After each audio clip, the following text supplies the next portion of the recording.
The garden on the rooftop, a Texas mystery. On the slopes of the Davis Mountains, in a cool, often misty small town named Fort Davis, Texas, lived a carpenter named Ethan Clark. People in town knew him as a simple man, hardworking, and always greeting neighbors with a friendly smile. Every morning, he drove off on his old pickup truck, carrying a circular saw and a hammer in the bed. In the evening, he often came home with a small treat for his two children, a bag of peaches from the farmer's market or warm pecan pie from the local bakery. Ethan's life seemed ordinary, full of simplicity, but also full of love. But who would have thought that behind the two-story house he had painstakingly built lay a dark secret that would later shake the entire community?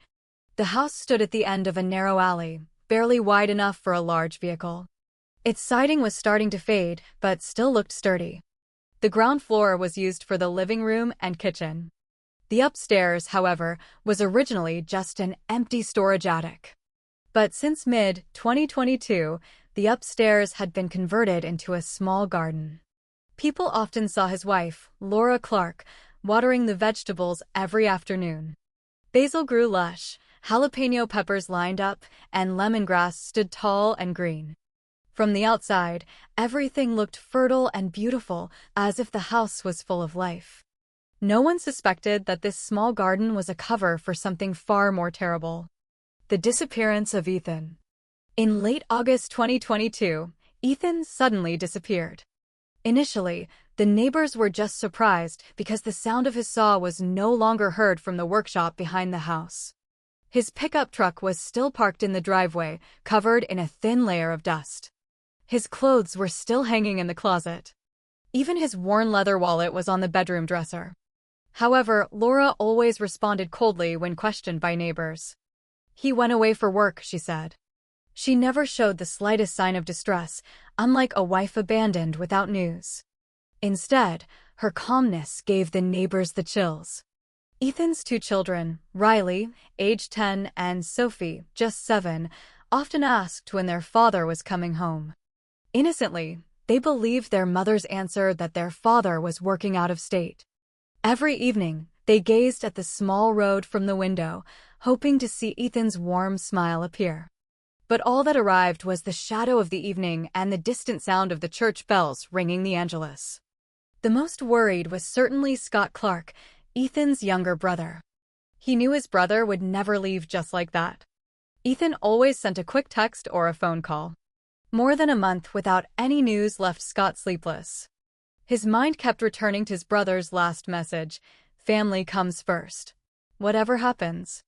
Those words hammered his chest every time he looked at the innocent faces of Riley and Sophie. Scott often recalled his childhood with Ethan. They grew up on their parents' farm, raising cattle and growing cotton. Ethan was always the protective older brother. When Scott fell into the small creek, Ethan was the first to pull his hand out. When they flew kites in the town park, Ethan always gave advice: "Little brother, life isn't always easy, but we have to watch out for each other."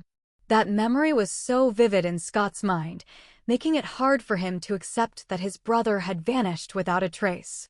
Scott's growing suspicion. One afternoon in October 2022, Scott mustered the courage to visit his brother's house. The air in Fort Davis was humid. Thick clouds hung in the sky. From the outside, the house looked quiet. The porch light was on, the door was unlocked. But as he stepped inside, a strange chill immediately enveloped him. The house was too tidy, too clean, as if prepared for a guest. A family portrait still hung on the wall. Ethan's smile was clear in the wooden frame, but the warmth was gone, replaced by a chilling silence. Scott climbed the stairs to the second floor. That space used to be just an attic, but now it was a small garden. Knee-high cement boxes were filled with dark, damp soil. The basil and chili plants grew neatly. However, there was something odd. The scent of the soil was not fresh, but a sharp, acidic odor, as if something had been buried under it for a long time. Scott knocked on the cement box wall. The sound was hollow, echoing strangely. His heart pounded fast. A bad feeling crept in. Was it true that his brother never went far? Was it possible something happened right here? That night, Scott couldn't sleep in his small apartment. The image of the rooftop garden haunted him.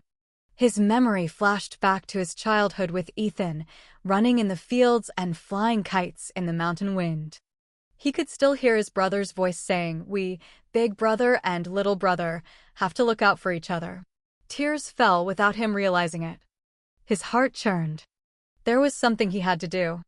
The next morning, he returned to the house. He pretended to just come to play with his niece and nephew. In the middle of the conversation, Riley innocently asked when his dad was coming home. Scott choked up, only able to stroke the boy's head. While Laura was busy in the kitchen, he went back up to the second floor.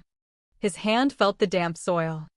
The acidic smell was stronger after the overnight rain. He knew something was hidden here. Outside the house, Old Man Bob, an elderly neighbor who sold boiled peanuts every day, stood watching the yard.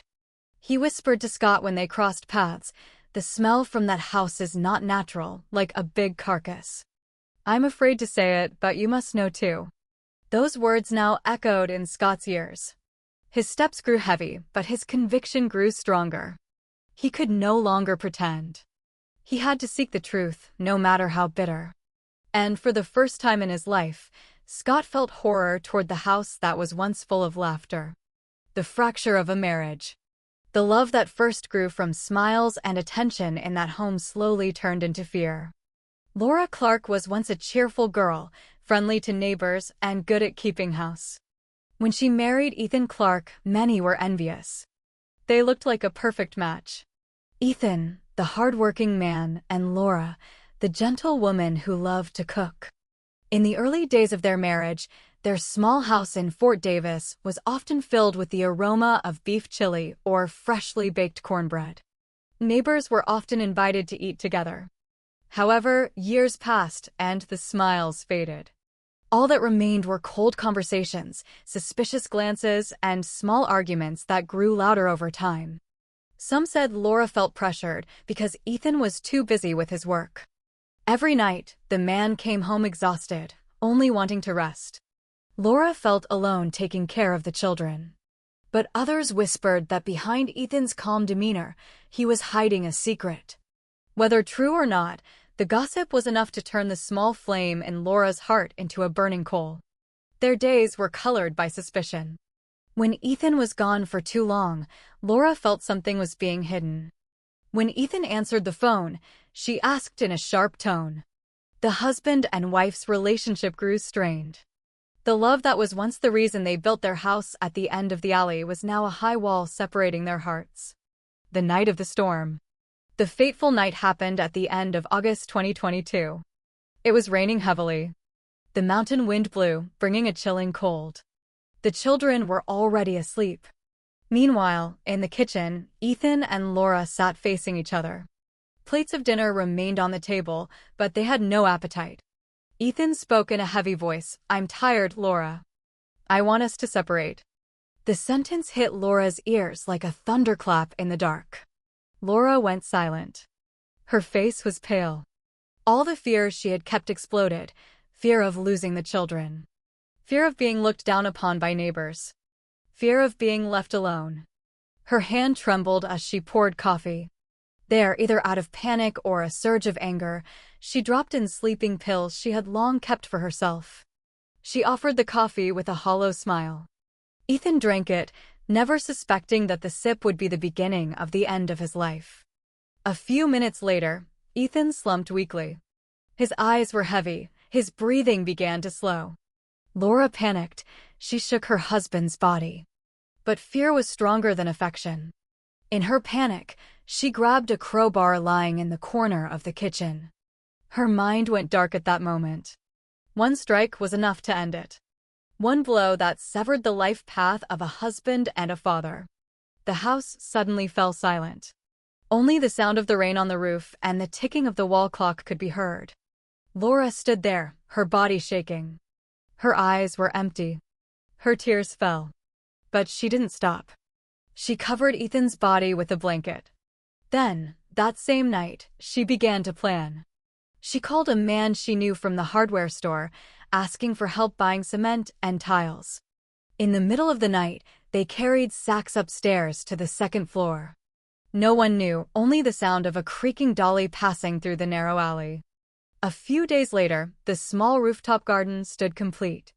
The basil leaves looked fresh, the chili plants grew neatly, and the lemongrass stood tall and green. Every morning, Laura watered it as if nothing was wrong. The children played below, unaware of what was planted beneath the dark soil. Neighbors who visited only saw the beautiful garden, never suspecting the dark secret buried there. The whispers and the CCTV footage. However, even though the soil was tightly sealed, the smell couldn't lie. Day by day, it grew sharper and the townspeople began to talk. From the coffee shop to the small general store, whispers spread, "There's a strange smell from Ethan's house." "A rotten meat smell," they said. Old man Bob, whose house was just a few steps away, often complained when the evening wind carried a nauseating aroma. He prayed softly every time he walked past the house. Amid all the anxiety, Scott Clark grew even more restless. He knew his brother wasn't the type of man to leave without a word. He was increasingly certain that something darker than just a separation had happened. His instinct truly gnawed at him. Every time he saw that rooftop garden, every time it rained and the smell intensified, he felt a tightness in his chest. But even though all the signs were clear, Scott hesitated. How could he accuse his own sister-in-law? How could he believe that the woman who once greeted him with a smile now held such a big secret? But the truth, no matter how dark, always finds a way to reveal itself. Night after night, Scott sat on his apartment porch, looking at the dark sky. The wind brought the sound of crickets. But his mind was only filled with his brother's face. "Ethan, wherever you are now, I promise I'll find the truth." The whisper became a prayer, a promise, and the courage that would later drag him onto a tear-filled path. Had he ever truly known the person who lived under the same roof as him? That question spun in Scott Clark's head. Every time he looked at his brother's house from the end of the alley to the neighbors, the two-story house looked ordinary. The siding paint was starting to fade, the wooden door was worn by the elements, and the porch light was sometimes dim. But behind those walls lay a major secret yet to be uncovered. The small garden on the second floor, with fresh basil leaves, creeping green chili, and tall lemongrass, became a symbol of fertility. But Scott knew that fertility was not supported by normal soil. There was something thicker, darker, more terrifying beneath it. Every time he went up to the second floor, pretending to accompany his nephew and niece, his unease grew. He crouched, looking at the plants, smelling the soil. Day by day, the odor grew sharper. Sometimes it smelled like rotting fertilizer, but there was an acidic and rancid quality that made his stomach churn. Scott knocked on the cement side around the garden box. The sound echoed hollowly, as if there was an empty space beneath it. His heart pounded fast, his hairs stood on end. He knew something was wrong. One evening, as it drizzled, Scott stood for a long time in front of the garden. From between the windows, the wind carried the aroma of wet earth mixed with a strange smell. He shivered. His instincts grew stronger that his brother had never left. His brother was still here, silently buried behind the dark soil. The thought made his knees weak. But he tried to remain calm. He went down to the living room, sitting on the sofa that was too clean. The family portrait still hung on the wall.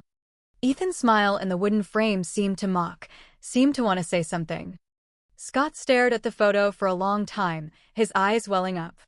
He whispered to himself, "Bro, are you really here?" In the kitchen, the sound of a skillet clanging with a spatula could be heard. Laura was frying chicken. When she saw Scott, she smiled faintly. "Eat," she said flatly. There was no friendliness, no warmth like before. Scott looked at his sister-in-law's face, searching for a slight sign of sadness. But all he saw was cold composure. He dared to ask, "It's been 2 months since Ethan last called, Laura. How can you be so calm?" Laura only shrugged. "If he doesn't come back, well, life has to go on." The answer made Scott choke up. Those words sounded like an unspoken confession. That night in his small apartment, Scott sat hugging his knees. The image of the rooftop garden continued to haunt him. His memory returned to his childhood with Ethan. Once, they sat on the edge of the cotton field, watching the sunset. His brother said in a gentle voice, "Family is everything. Don't let anyone destroy it." Those words now felt like a final message. The next morning, Scott returned to the house again. He greeted Riley and Sophie, who were playing. Riley asked innocently, "Uncle, when is Dad coming home?" Mom said Dad is working far away. Scott choked up, only able to stroke the boy's head. His heart ached more. He went up to the second floor again, pretending to check the plants. His hand touched the damp soil, feeling the strange moisture. From within, a sharper, rotten smell could be perceived after the overnight rain. That evening, Scott sat on the porch of his brother's house. The streetlights in the alley turned on. The sound of the church bells rang, but his mind remained restless. From the small corner store owned by Mr. Ron, who sold sodas, he heard two young men whispering. "Hey, the CCTV footage at that store is weird, you know? Last night I saw Mrs. Clark carrying cement in the middle of the night." Scott immediately approached them. "Sir, can I see the footage?" Hesitantly, the store owner showed the small screen in the corner. The date was early September. It clearly showed Laura, along with an unfamiliar man, pushing a dolly containing sacks of cement and tiles. Her face was tense, her eyes uneasy. Even though it was late at night, Scott was silent. All the pieces began to fit together. The odd rooftop garden, the increasingly pungent rotten smell, his brother's belongings left behind. And now the CCTV footage. His breathing was heavy, his hands trembled, his heart knew that whatever was hidden in that house, the answer would not be pleasant. That night, the small alley of Fort Davis felt alien, usually crowded with the sound of children. Now, only the dim lights added to the chilling impression. Scott walked home with heavy steps. Every shadow of a tree seemed to be staring at him. In his apartment, he sat lost in thought. His memory revolved around his brother's face. He whispered softly, "Bro, what really happened?" The following days became a burden. Every time he visited, he looked at the garden with horror. Laura always greeted him with a faint smile, as if nothing was wrong. But sometimes, she uttered a sharp sentence. People who are too curious often get into trouble quickly. The words sent a cold shiver down Scott's spine. He realized he was too deeply involved in the house's secret. But the more he tried to distance himself, the stronger the shadow haunted him. The rotten smell from the second floor grew sharper every time it rained. Riley and Sophie still laughed cheerfully, unaware of anything. Only Scott bore the burden of suspicion. With every step he took, the question followed him: how well do we truly know the person who lives in the same house as us? Is it possible that someone we greet every day, who sleeps beside us, who cooks for us, is actually hiding a dark side we never imagined? That question made Scott unable to pretend anymore. He knew that eventually, the truth must be revealed. No matter how bitter, no matter how heartbreaking, even if it would destroy his entire family. The tipping point. Late October 2022, the air in Fort Davis grew more humid. The rainy season began to fall more often, bringing the aroma of wet earth mixed with a thin mist from the slopes of the Davis Mountains. But in one of the narrow alleys, the air that was usually fresh turned stifling. A rotten smell slowly spread from the two-story house belonging to Ethan Clark. At first, only a few neighbors noticed it. Old Man Bob, whose house was right across the street, often complained when sitting on the bamboo chair on his front porch. "That smell stings the nose," he said, "like rotten meat hidden in the ground. I'm old, but my nose isn't numb yet. This smell isn't fertilizer." Whispers began to spread in the coffee shops. The men who were usually busy talking about the cotton harvest now whispered softly more often. "Ethan's wife is strange. Her husband has been gone for months. But she's so calm, and the smell from her house is getting stronger every day." The women at the small Fort Davis market were no less agitated. They talked about Laura's rooftop garden, which seemed too neat. People began to fear walking through the alley alone at night. But even though the rumors grew louder, no one dared to directly accuse her. Laura still greeted them with a faint smile. Every time she went out to buy groceries, Riley and Sophie still played in the yard, innocently unaware of anything. Life in that house seemed to be going on as usual. But Scott Clark knew that behind that calm lay something unsettling. Every time he visited, his premonition grew stronger. The smell from the second floor made his stomach churn. The hollow sound when he knocked on the side of the cement box still echoed. The CCTV footage from Mr. Ron's store continued to haunt his mind. All that unwritten evidence pressed on his chest, making his nights restless. One afternoon, Scott came again. The rain had just stopped. The alley road was still wet. Water dripped from the pecan leaves. He was greeted by Riley and Sophie, who were playing checkers. The children's smiles made his heart ache. They looked at him innocently, hoping for news of their father. "Uncle, when is Dad coming home?" Scott choked up, only able to stroke their heads. When he went up to the second floor, he pretended to check the plants.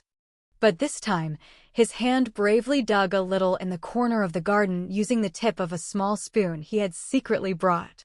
After just a few centimeters, he felt a hard layer beneath the soil. From the small gap, a sharper, rotten smell burst out. Scott almost vomited, his hands trembled violently. He quickly covered the soil back up. His heart pounded wildly. Now he was sure something was planted there, something that no one should know. When he went down to the living room, Laura stood holding a warm glass of iced tea. Her smile was faint, her voice flat. "If you're tired of coming here, Scott, it's better not to pry. People who are too curious often get into trouble quickly." The words made Scott's blood run cold. Her gaze was cold, no longer the gaze of a sister-in-law, but a subtle warning. That night, Scott couldn't sleep. In his small apartment, he sat lost in thought, hugging his knees. His memory drifted to his childhood with Ethan. The time they flew kites in the fields, the time they ran in the small river, the time his brother said, "Family must look out for each other." His tears flowed silently. He felt guilty, as if he had failed to protect his brother. The next day, he came again. This time, he didn't go straight up to the second floor. He sat on the porch of the house, watching the narrow alley, which was starting to get busy with the sounds of passing vendors. From the direction of Mr. Ron's store, he overheard two young men who had just seen the CCTV again. Scott approached, asking to be shown the recording. After seeing it for the second time, he was even more convinced. All signs pointed to one truth: his brother hadn't left. His brother was in that house. But the courage to report was not easy. Scott was trapped in a dilemma. He knew that if he spoke to the police, his brother's family would be ruined. Riley and Sophie would lose their mother. His aging mother would bear the shame. But if he remained silent, the truth would be buried forever. That night he sat on the porch of his apartment, looking at the stars covered by clouds. His lips trembled. "Oh God, give me strength." The following days became increasingly difficult. The rotten smell from the house was spreading further. Some residents were brave enough to talk louder. Some whispered at the market. Others dared to say directly to Scott, "That smell is not natural. If something is buried, sooner or later, it will be uncovered." On a cloudy morning, Scott stood for a long time at the end of the alley, looking at his brother's house. The porch light was still on. The window curtains were tightly closed. From inside, the sound of children laughing could be heard. But for Scott, that house was no longer a home. It was a secret prison. A silent wall hiding the truth. His breathing was heavy, his heart pounded fast. Finally, he whispered to himself, "Tomorrow I will go to the sheriff's office. Whatever the risk, the truth must be uncovered." The report to the authorities. That morning, the air in Fort Davis was still covered in a thin mist. Dew clung to the oak leaves, and the aroma of damp soil filled the air. But for Scott Clark, that morning was not just an ordinary morning. He hadn't slept all night. Laura's words kept echoing in his ears. People who are too curious often get into trouble quickly. The remark was not just a warning but a threat. and that threat was enough to push him to take a big step. With heavy steps, he headed toward the main road where the Jeff Davis County Sheriff's Office stood. The simple, white-painted building looked ordinary. In front of it, the American flag fluttered slowly in the morning breeze. Scott stopped briefly in front of the gate, took a deep breath, and then mustered the courage to enter. A young officer greeted him at the front desk. "Can I help you, sir?" Scott's voice sounded hoarse, mixed with nervousness. "I want to report the disappearance of my older brother. It's been over 2 months, and I'm sure something is wrong." The officer looked at him for a moment and then showed Scott into an officer's room. Inside sat a man around 40 with a neat uniform. His eyes were sharp, but his tone was calm. He introduced himself as Sheriff Deputy Miller. "Please have a seat. Tell me from the beginning." Scott laid everything bare, holding nothing back about Ethan's disappearance since late August. About the rooftop garden that suddenly appeared. About the rotten smell that was getting stronger every day. About Laura's cold attitude and the CCTV footage showing Laura carrying cement in the middle of the night with a strange man. The room was silent for quite a while after Scott finished his story. Deputy Miller gently tapped the desk with his finger, weighing every word he had just heard. "So, you suspect your own sister-in-law?" Scott looked down and nodded slowly. "I know it's a serious accusation, sir. But I know my brother. He wouldn't just leave without a word. All the signs point back to his house." Deputy Miller closed the empty folder in front of him and said briefly, "All right, we'll follow up. But remember, don't be reckless. Let everything follow procedure." Scott nodded, even though his chest was still churning. He felt like he had just lit a long fuse that he didn't know when it would explode. The initial investigation. That afternoon, 2 sheriff's cars entered the narrow alley of Fort Davis. Residents who were sitting at the store immediately got up and clustered by the side of the road. Whispers spread quickly. "The police are going to Ethan's house." Finally. The smell was strange from the beginning. Poor children, my God. Scott walked through the crowd, accompanying the officers to his brother's house. Every step felt heavy, as if the alley's soil was pulling his feet down. In front of the house, Laura was already standing.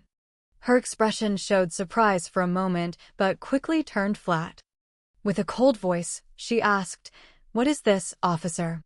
Deputy Miller stepped forward, showing his badge. "We received a report regarding the disappearance of your husband, Ethan Clark. We need to inspect this house." Laura was silent for a moment, then smiled faintly. "Please. This house is hiding nothing."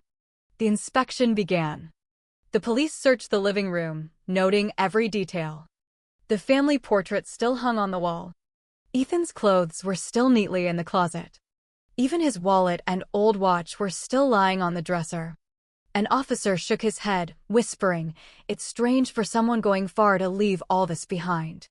They then went up to the second floor. As soon as the rooftop garden door was opened, the stifling air mixed with a strange smell immediately filled the room. Several police officers covered their noses, exchanging serious glances. Deputy Miller crouched down, touched the soil with a gloved hand, and then gently knocked on the cement box wall. A hollow sound was heard. Enough to make a note. "There's an indication of an extra layer down here," he said calmly. Laura stood in the corner of the room. Her arms were crossed over her chest. She looked with a faint, hard-to-read smile and then said, "It's just a regular garden. I made it so the children could eat fresh vegetables. If it smells bad, maybe it's the goat manure." Her tone sounded cynical, as if challenging anyone who dared to doubt her.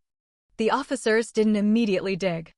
They only took soil samples, photographed from various angles, and noted the strange odor.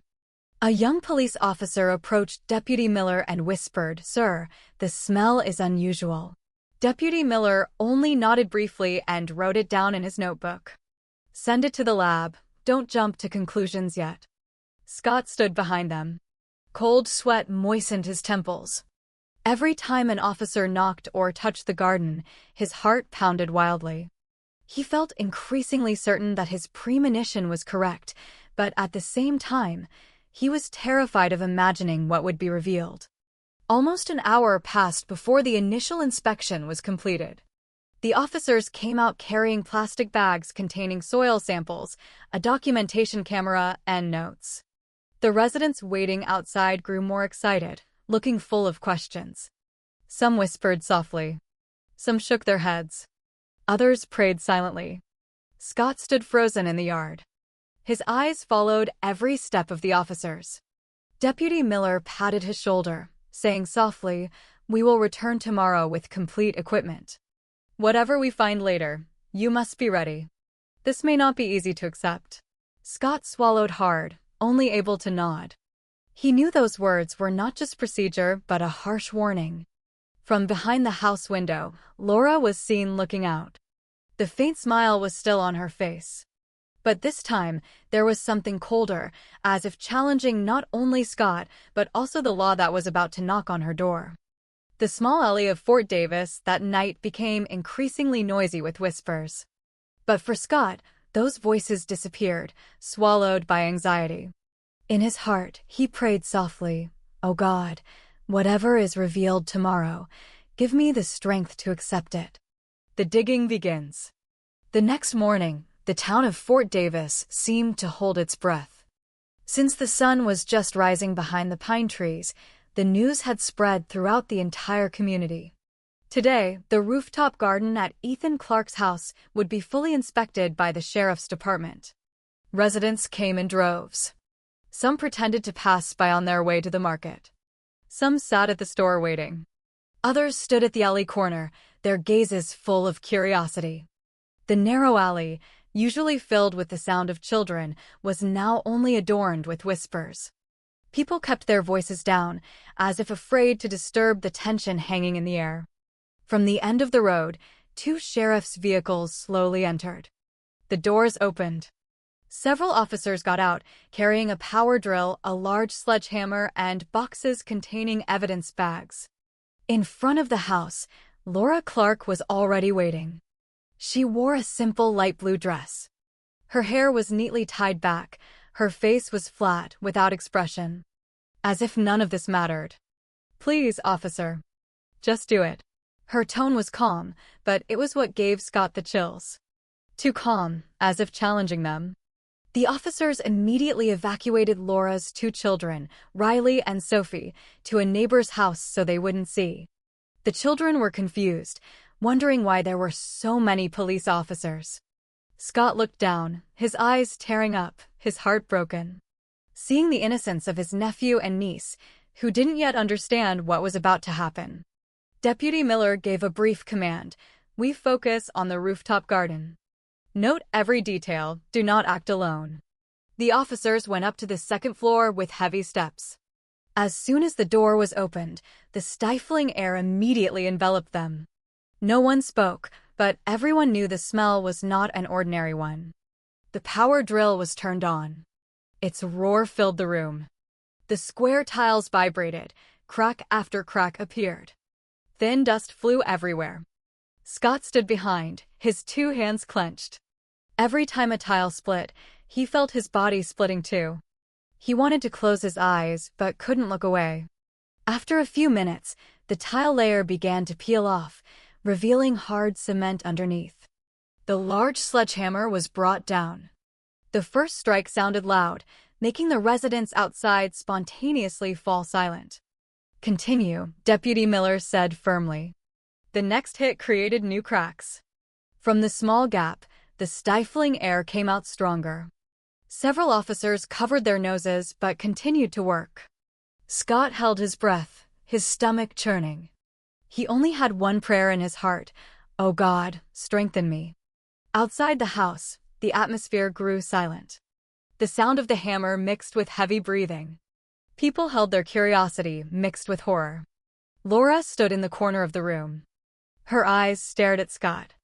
This time, it wasn't just a cold gaze. She opened her mouth and whispered softly, "If all this is exposed, don't expect your life to be peaceful." The sentence made Scott shiver. But he stared back without answering. After almost an hour, part of the cement split. A sharp, rotten smell burst out more clearly, causing several police officers to step back momentarily. An officer said, "Sir, this is unnatural. We need extra masks." Deputy Miller nodded. "We'll stop for a moment. Prepare the equipment again. After this, there's no turning back." Scott covered his face with both hands. His tears flowed. He knew that soon, everything would be revealed. From the small church at the end of the alley, the noon bell rang, mixed with the last hammer strike. The residents outside bowed their heads. Some prayed, some held their chests with tense faces. Deputy Miller looked at his men. "We'll continue after a short break. Full excavation will begin tomorrow morning." The sentence made the room silent again. Everyone knew tomorrow would not be the same. Scott turned to Laura. The woman took a deep breath and then whispered almost inaudibly, "Sometimes it's better for things to remain buried." The sentence hung in the air, adding to the heaviness of the atmosphere. The uncovering of the body. That night, the Fort Davis alley was filled with residents' conversations. The coffee shop was packed. Everyone guessed what was under the garden. Some whispered it might just be an animal carcass. Some were sure it was Ethan's body. But whatever their guesses, fear and curiosity were mixed into one. Scott walked home with shaky steps. His head was full of childhood images. Full of his brother's laughter, which might now only be a memory. In his apartment, he sat on the floor, covering his face with both hands. His lips trembled. "Bro, I promise tomorrow I'll stay there, waiting for you to come out, even in the most painful state." That morning, the town of Fort Davis was like a big stage waiting for the curtain to open. The sun had just risen behind the top of the Davis Mountains. But the narrow alley was already crowded with residents. From curious children, women covering their mouths with scarves, to men standing with crossed arms, everyone waited for what would happen at Ethan Clark's house. Around 9 a.m., 2 sheriff's vehicles stopped at the mouth of the alley. More personnel were deployed that day. They carried a large power drill, steel hammers, crowbars, and boxes containing evidence bags and body bags. Residents spontaneously moved to the side to give way. The whispers grew louder. Today, the house's secret would be exposed. Scott Clark stood at the end of the road. His face was pale from lack of sleep. His eyes were red, his body was tired. But he kept strengthening his steps. In his heart, he whispered, "Bro, today I will accompany you. Whatever I find." In front of the house, Laura Clark stood with a black scarf covering her head. Her face remained flat, almost expressionless. She only glanced briefly at the crowd and then went back inside the house. Scott, who saw that, felt a tightness in his chest. Her attitude was so cold, as if there was nothing to fear. The police immediately evacuated Riley and Sophie to a neighbor's house. The children asked innocently why their house was filled with police. Scott stroked their heads with a stiff smile. "I'll explain later, kids." His heart trembled. Deputy Miller gave brief instructions. "Focus on the rooftop garden. No one acts alone. Document every detail." The officers then went up to the second floor with steady steps. As soon as the door was opened, the stifling smell immediately burst out, sharper than the previous day. The power drill roared, destroying the cement layer that had already cracked last night. The sound of banging mixed with dust filled the room. Every time the drill penetrated, the air grew more stifling. A few minutes later, the gap widened. From inside, a sharp, rotten smell surged out, forcing several officers to quickly cover their double masks. "Sir, the smell is very strange," a young officer said. Deputy Miller only nodded. "Continue." Scott stood behind. His body was stiff, his hands trembling. He held his breath even though his stomach was churning. His prayer was only one: "Oh God, give me strength." The final hammer blow caused the cement layer to collapse. Everyone went silent. From below emerged a crumpled black plastic bundle. There were 3 large bags. Some were torn. Murky liquid seeped out. The rotten smell surged and filled the room, causing several police officers to step back, nearly vomiting. Silence enveloped the room. The power drill was turned off. Only the heavy breathing of the officers remained. Deputy Miller stepped forward. His voice was firm, even though his face was tense. Photograph and record the position. Treat everything as evidence. The forensic team immediately got to work. They photographed from various angles and then lifted the bags one by one onto a plastic tarp. The soft, squishy sound when the bags were moved made everyone's hair stand on end. Outside, the residents who were waiting spontaneously screamed in horror. Some ran away, some prayed with trembling voices. Women covered their mouths. Children were tightly hugged so they wouldn't see. But the whispers spread quickly. It's true, there was a body under the garden. Scott covered his face with both hands. His tears fell heavily, his body trembled. He knew the answer he had been searching for was now right before his eyes. His brother had never gone far. His brother had always been here, silently buried beneath the green garden. Laura stepped forward. Her gaze was sharp. "Do you think you can handle what has been revealed?" Her voice was soft yet clear, making everyone turn. Some looked at her angrily, others backed away in fear. Scott couldn't hold it in anymore. He let out a desperate cry. His voice cracked. "What did you do to Ethan?" His voice echoed, making several officers bow their heads in pity. Laura didn't answer. Her lips only slightly curled, almost like a smile. Deputy Miller immediately gave a strict instruction: secure the crime scene. Close it off with police tape. Only the team is allowed inside. His voice was firm, cutting through the tension. The officers moved quickly, sealing the entire area with yellow tape. Scott sat down on the floor. His hands felt the dusty, cracked tiles, as if seeking something to hold on to. In his head, there was only one bitter reality. From that moment on, his life and his entire family's would never be the same again. Outside the house, the atmosphere grew more frantic. Local reporters arrived, carrying cameras, photographing from behind the police line. Residents crowded together. Some cried, some trembled, some were busy whispering. Ethan Clark's house, which was once ordinary, now turned into a symbol of mystery and horror. The Fort Davis alley, usually bustling with the sound of children, was now silent, only filled with the sound of fearful whispers. Scott stood in the yard. His eyes were empty, staring at the black plastic bags that had been brought down. His breathing was heavy, his body was weak. He prayed softly. "Bro, you've finally been found, even in the most painful way." Interrogation and the confession. That night, the news of the discovery of Ethan's body spread throughout Jeff Davis County. Local radio stations broadcast the news. Social media was full of photos of the police tape. The town of Fort Davis was shaken. People from neighboring towns came, wanting to see the house that was now shrouded in yellow tape. But for Scott, all of that was meaningless. All that existed was deep pain. He looked at the stars in the night sky. His tears fell silently. "Bro, I promise I will seek justice for you."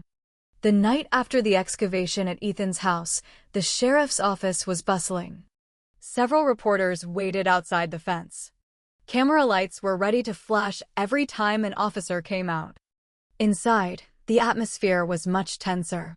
The black plastic bags containing the body parts had been transferred to the forensics lab in El Paso. The autopsy results would be coming soon. Scott sat on a wooden chair in the waiting room. His face was pale, his body was tired, but his mind never stopped spinning. Every time he closed his eyes, he smelled the sharp odor from the rooftop garden again. He heard the soft sound of the plastic bags being lifted. He saw Laura's cold smile that seemed to challenge the world. His chest was tight, tears fell silently. A short while later, an officer called him. "Come in, Mr. Clark. Deputy Miller is waiting." With shaky steps, Scott walked into the interrogation room. Inside, a thick folder was already on the table. Deputy Miller sat with a serious face, looking at Scott with a sharp but empathetic gaze. "We need a complete statement from you. Everything you saw from the beginning." His voice was calm but firm. Scott nodded. With a trembling voice, he recounted everything again. The strange soil smell from the garden, Laura's cold stare, the CCTV footage showing cement in the middle of the night, and the innocent children asking for their father. Scott occasionally paused, holding back tears. The officer wrote down every detail without missing a single word. Meanwhile, at the forensic lab in El Paso, the team of doctors worked hard to examine the contents of the plastic bags. A pungent smell filled the room, making even masks feel insufficient. From the remaining clothing clinging to the body, a crumpled flannel shirt was found. From one of the pockets, a motorcycle key fell out with a Texas-shaped keychain, an object immediately recognized as belonging to Ethan. The officers exchanged glances. That simple object could be strong evidence. The preliminary autopsy results showed the victim died in late August. There was an injury caused by a heavy blunt impact to the head. There were no signs of an accident. The injury clearly indicated an act of violence. The police became increasingly convinced that this was not just a disappearance, but a murder. The next morning, Laura was summoned to the sheriff's office. She arrived with calm steps, wearing a simple white blouse. Residents who saw her could only whisper. Some shook their heads in disbelief. How could a wife be so calm after her husband's body was found in her own home? In the interrogation room, Laura sat straight. Her hands were folded in her lap, her eyes were fixed straight ahead. Deputy Miller stared at her intently. "Mrs. Clark, the 3 plastic bags found at your house contain body parts with characteristics matching Ethan. We also found his motorcycle key." Laura's face changed for a moment, but she quickly took a deep breath. "You always accuse me. It could have been placed by someone else. The house isn't a fortress. Anyone could enter." Her tone was flat, almost cynical. Deputy Miller gently tapped the table. "Not only that, the autopsy also showed a severe blow to the victim's head. That's strong evidence that he didn't leave, but was murdered." Laura was silent for a moment, then said with a bitter tone, "Ethan was stubborn. He had many enemies. Why do you immediately blame me?" Scott, who was called into the room, could hardly believe the denial. His voice cracked, full of pain. "Laura, why don't you just be honest? What did Ethan do wrong that you could be so heartless?" Laura turned around, her eyes cold. "Your brother chose his own path. Don't blame me because you can't accept the reality." The room fell silent. Deputy Miller closed the folder, restraining himself from pushing too quickly. "All right, the investigation will continue. With the evidence we have, you remain the most suspected party." Laura only smiled faintly. That smile made Scott even more shattered. But he knew the wall of lies was slowly cracking. The final pieces. Night fell over Fort Davis. But Ethan's house remained brightly lit. The police tape was still stretched across the front door. The officers' searchlights illuminated the rooftop garden, which was now exposed. Residents crowded the side of the road. Some whispered, some just stared blankly. The house was no longer a home, but a monument of grief and mystery. At the sheriff's office, the investigators received a new report from the crime scene team. "Sir, when digging the corner of the garden deeper, we found a sack containing a hard object." Deputy Miller nodded. "Send it to the lab immediately." The next morning, the object was already lying on the evidence table. A rusty crowbar still had remnants of a brownish-red substance clinging to it. Beside it, a small, dimly labeled bottle contained a thick white liquid. The officer explained, "Presumed sleeping pills, sir. The preliminary test results show the content is the same as what was found in the victim's stomach. But we are still waiting for the complete results." Scott, who witnessed this, covered his mouth with trembling hands. His memory flashed back to Ethan's complaint a few months ago about his wife's coffee making him fall asleep quickly. That memory now felt like the clue that had been ignored all this time. That afternoon, Laura was called in again. The interrogation room felt narrower than usual. Deputy Miller placed the crowbar and the bottle on the table. His voice was firm. "Mrs. Clark, these objects were found buried in the rooftop garden of your house. A rusty crowbar and a bottle of sleeping pills. Can you explain?" Laura glanced at the two objects and then shrugged. "That crowbar is an old gardening tool. I even forgot it was still there. The sleeping pills are a prescription from the doctor for myself. I often have trouble sleeping." Deputy Miller leaned forward. "The problem is the liquid in this bottle is similar to what was found in the victim's body, and this crowbar was neatly buried. Not just left there." Laura sighed deeply. Ethan was stubborn. Many people didn't like him. "You are too quick to accuse me." Scott, sitting in the corner of the room, finally exploded. His eyes were tearful, his voice cracked with pain. "Laura, stop evading. Ethan never had enemies here. You were with him every day. You know what happened." Laura turned. Her gaze was sharp. "Scott, you only came occasionally. You don't know what was inside that house. Don't act like you know everything." The tension in the room escalated. Deputy Miller stared at Laura deeply. "The more you deny, the clearer the direction of the investigation. The evidence is in our hands. We will keep digging until the truth is something you cannot deny." Laura closed her eyes for a moment and then reopened them with a faint smile. "Go ahead, but don't be surprised if what you find later isn't what you imagined." The room fell silent again. Scott looked down. Tears fell. He whispered to himself, "Bro, forgive me. I was too late to realize everything. The full truth." That morning, the air in Jeff Davis County felt heavy. Dark clouds hung low, as if the sky was also holding its breath, waiting for the news. At the sheriff's office, the atmosphere was tense. All the awaited forensic results finally arrived from El Paso. Thick documents, lab photos, and chemical test reports were arranged on Deputy Miller's table. Scott sat in the waiting chair. His face was pale from lack of sleep. He held his hands tightly, trying to prepare his heart. Every second that passed felt like a burden. He knew this day would determine the direction of the investigation. Deputy Miller stepped into the interrogation room. Laura was already sitting on the metal chair. Her hands were now cuffed. Although her face remained flat, there was a slight tension in her eyes. Miller slowly opened the folder and then said firmly, "Mrs. Clark, the lab results are out.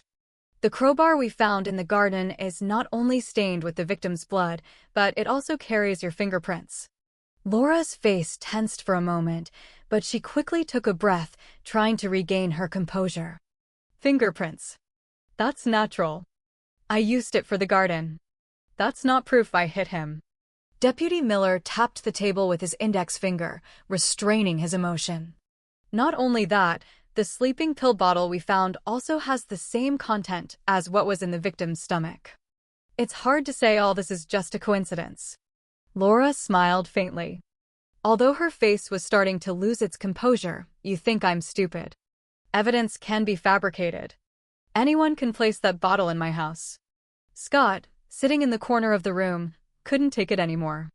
His voice cracked, full of pain. "Laura, stop your excuses.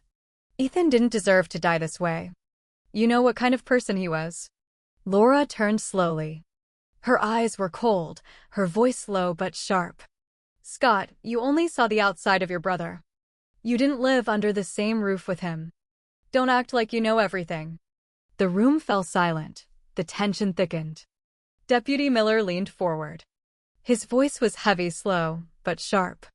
"Then what really happened in that house? We also found communication history between Ethan and a woman named Rade.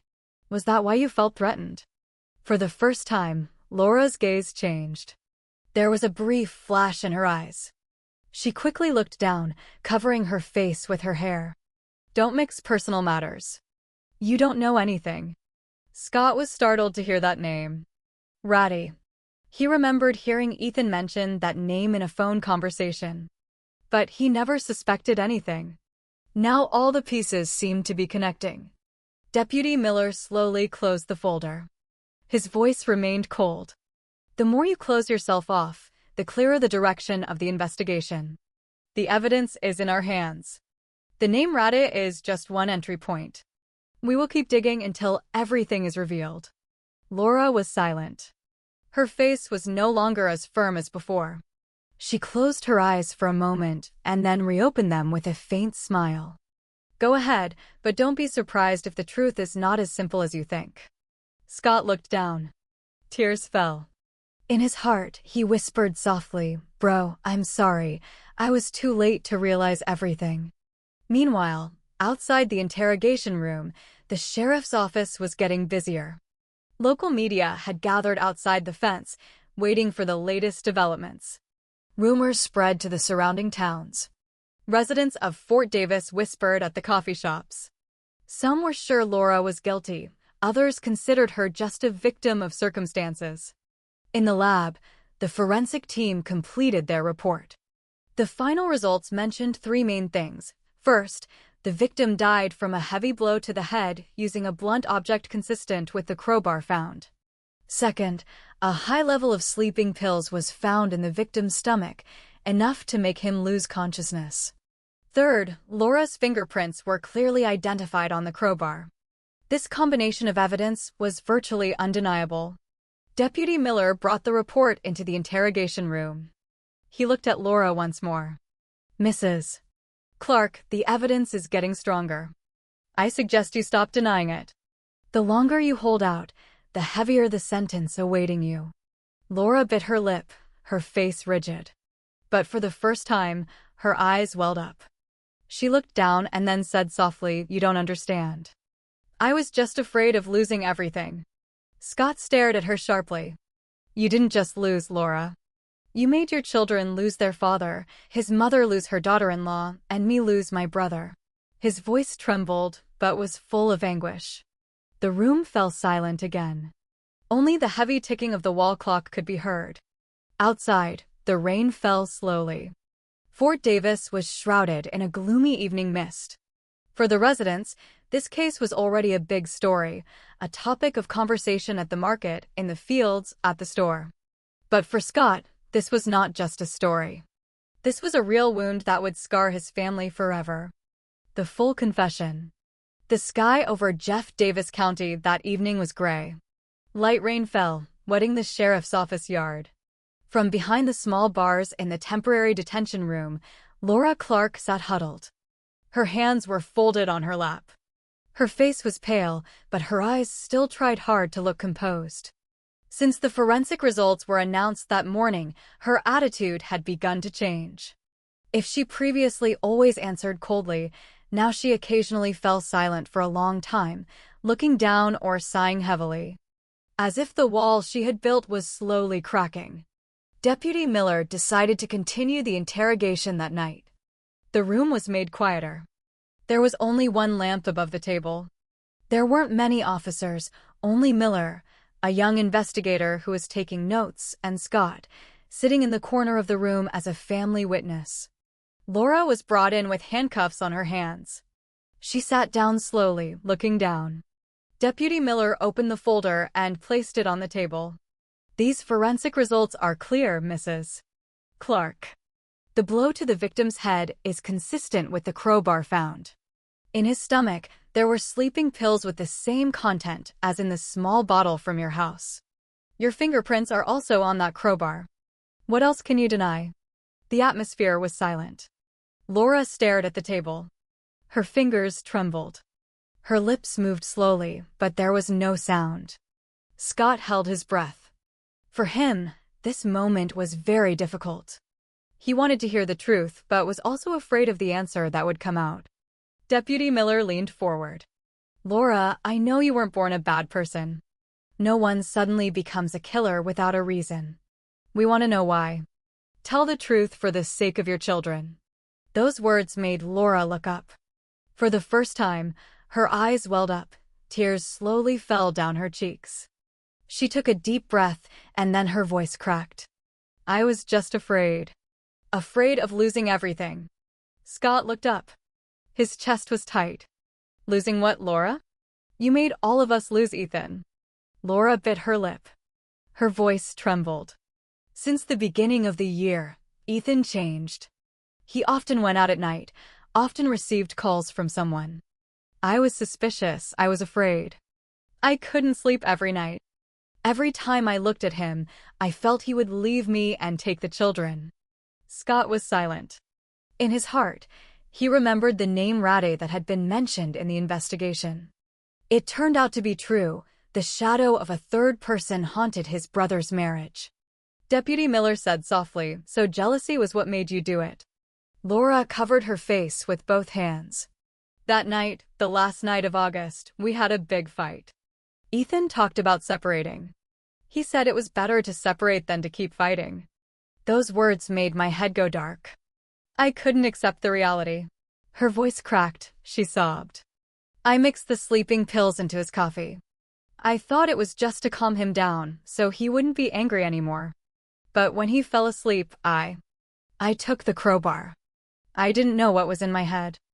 I just wanted him to stop talking about leaving me. Scott closed his eyes. His tears fell heavily. The image of his gentle brother, who always gave advice, was now pictured lying helpless at the hands of his own wife. Deputy Miller gently tapped the table. So after that, you dismembered the body and buried it under the rooftop garden? Laura nodded slowly. Her face was devastated. I panicked. I didn't know what to do. I just wanted to cover everything up. I thought if the garden was healthy, people would believe our house was fine. I watered the plants every day as if nothing had happened. Scott turned with a face full of pain. Laura, why didn't you just talk? Why didn't you ask the family for help? Laura cried even louder. I was ashamed, Scott. I was afraid you would all hate me. I was afraid my children would be taken from me. I thought if I hid all this, I could keep them. But look at me now, I've lost everything. The room was silent, only the sound of crying could be heard. Scott tightly gripped the chair, trying to restrain his anger mixed with pity. Deputy Miller finally closed the folder. His voice was heavy but calm. All right, your confession will be recorded, but remember, this is not the end. The legal process will still continue. Laura looked down, her tears still falling. She looked devastated but also relieved because the burden she had been hiding for months was finally spoken. Scott slowly stood up. He looked at Laura once more. His eyes were red. You're right, Laura. You have lost everything. But the most painful thing is, you made your children lose two parents at once. Laura sobbed, her face covered by her hands. Scott walked out of the room with heavy steps. The rain outside was getting heavier, wetting the sheriff's office yard. For Scott, that night was a turning point. The truth he had been searching for was finally revealed. Although in the most bitter way, he walked home with a broken heart, carrying one determination in his prayer. Bro, I have found the answer.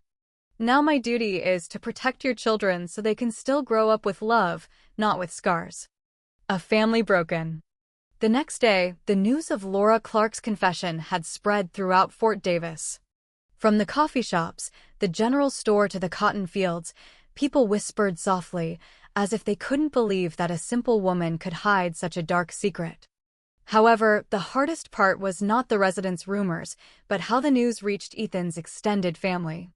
Scott came home to his mother's house on a gloomy evening. The sky was cloudy, the leaves were wet, remnants of the rain. On the porch of the simple wooden house, his mother sat on a bamboo chair. Her face was pale, her eyes swollen from not sleeping all night. As soon as she saw Scott coming, the old woman straightened up, even though her body looked weak. With a hoarse, almost whispering voice, she asked, "Is what people are saying true? Is it true that my daughter-in-law has confessed?" Scott sat down next to his mother, tightly gripping her wrinkled hand. With a trembling voice, he explained that everything was clear, that Laura had indeed confessed, and that Ethan was truly gone.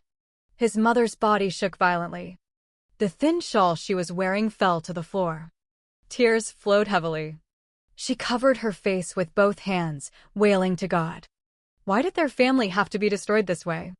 Scott cried too, hugging his mother's shoulder. He felt a tightness in his chest, as if the world had collapsed in front of him. He said he, too, found it hard to believe. But the evidence was clear.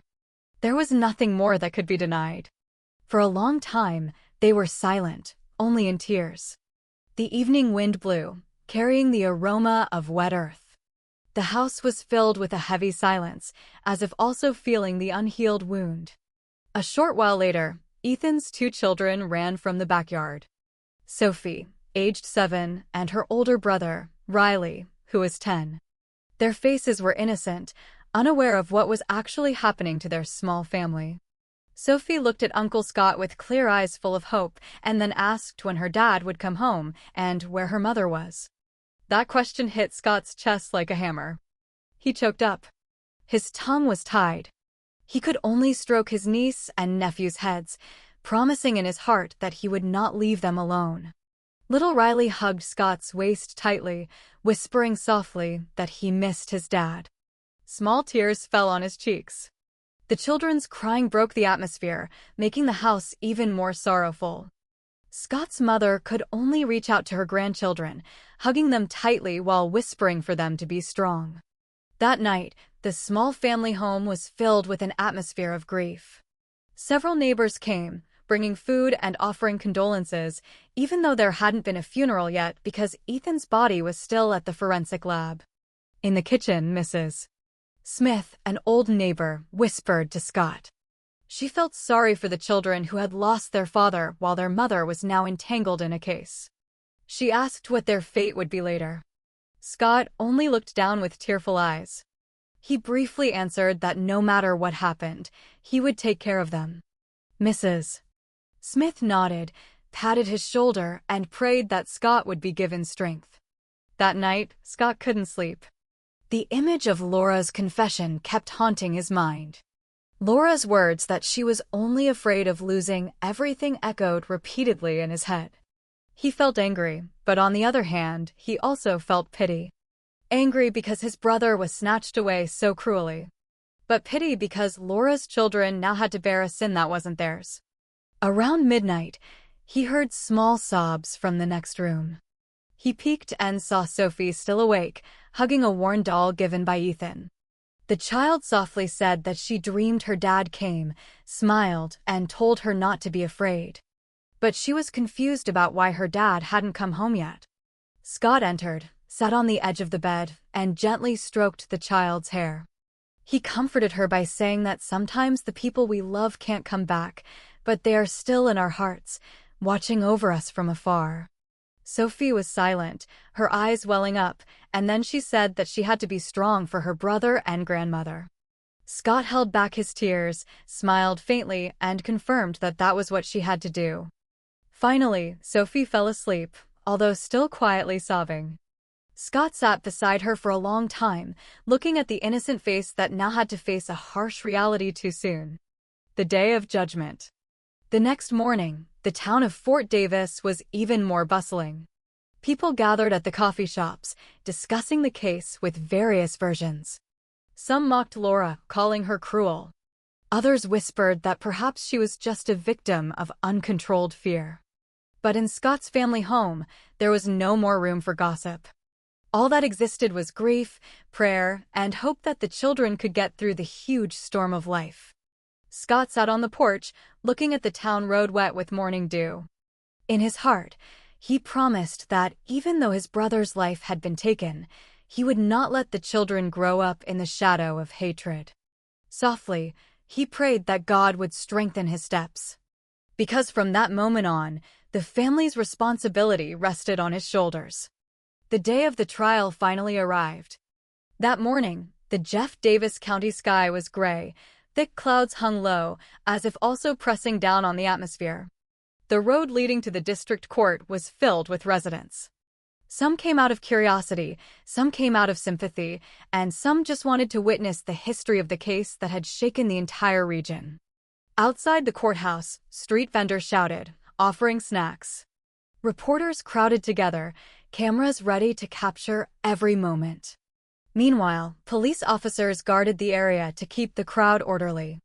Banners and posters demanding justice were raised high. Some demanded a heavy sentence for Laura. Others only wrote prayers for the two small children who had now lost both parents. Scott arrived early with his mother. His mother's face looked tired. Her body was frail, but her determination to attend remained unshaken. She whispered softly that she had to hear for herself what the judge would say about her son and daughter-in-law. Scott only held her hand tightly, trying to strengthen her steps. As soon as the session opened, the atmosphere turned silent. The chief judge entered the room, knocking the gavel 3 times. The prosecutor sat on the left side with thick files, while Laura's defense attorney was on the right with a face full of strategy. A short while later, the back door opened. Laura entered in an orange detainee uniform. Her hair was messy, her face was pale, her steps were shaky.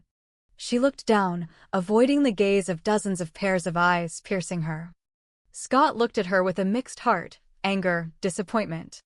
But at the bottom of his heart, there was still a sense of pity because he knew Laura was still the mother of the 2 children who were now hurting. The prosecutor then stood up, his voice loud. He read the indictment that the defendant, Laura Clark, on the night of August 28, 2022, did willfully and unlawfully murder her husband, Ethan Clark, by means of poisoning and blunt force trauma, and subsequently concealed the body. The courtroom was silent. Only the prosecutor's strong voice was heard. The verdict and the aftermath. Throughout the trial, Scott sat next to his mother.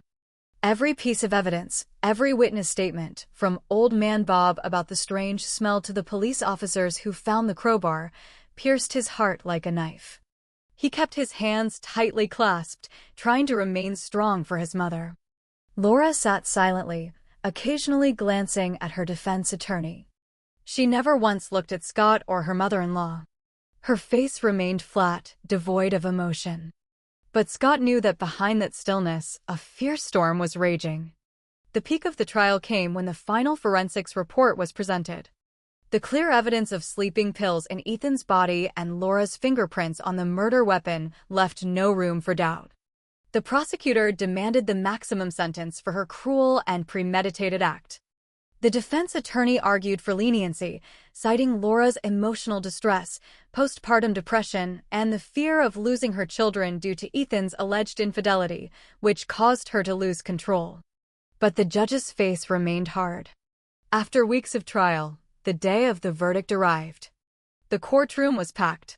Scott and his mother sat in the front row. Laura was brought in, looking even paler. The chief judge picked up a thick document. The room was silent.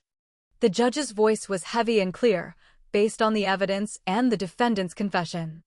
The court finds the defendant, Laura Clark, guilty of murder in the first degree. The gavel struck heavily 3 times. A collective gasp was heard in the courtroom. Scott's mother cried silently, covering her mouth with a handkerchief. Scott closed his eyes, his heart sinking. He had found justice, but it came with a heartbreaking price. The judge then delivered the sentence, life imprisonment without the possibility of parole. Laura stood frozen for a moment. She looked at the judge, then slowly turned and looked directly at Scott. Her eyes were empty, yet filled with a deep sorrow.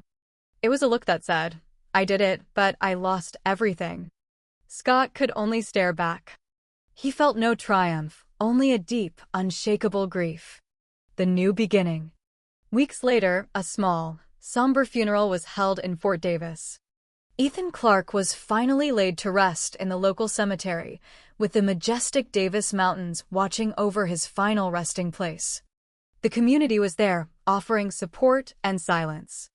The 2-story house with the rooftop garden was sealed off, becoming a silent reminder of the tragedy. Scott, fulfilling his promise, took Riley and Sophie into his care. They moved to his small apartment, and he began to arrange their lives. It wasn't easy. The children were confused, their hearts scarred by loss. Sophie often woke up crying, missing her mother and father. Riley, the older one, became silent and withdrawn. Scott quit his construction job and opened a small carpentry workshop closer to home, dedicating his time to his niece and nephew. One evening, Scott sat with Riley and Sophie on the porch of his apartment. Riley drew a picture of his father, standing tall in his pickup truck. Sophie hugged her old doll. Scott put his arms around them both. "Your dad was a good man, kids. He loved you more than anything. And your mom. She made a very bad mistake because she was very scared.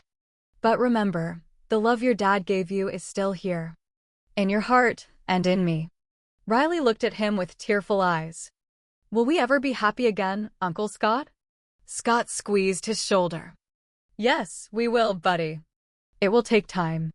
But we're a family. We have to look out for each other, just like your dad taught me." Looking at the two innocent faces, Scott felt a heavy but strong determination. He had lost his brother, but he gained a purpose. His life would be a journey to heal the wounds that had torn his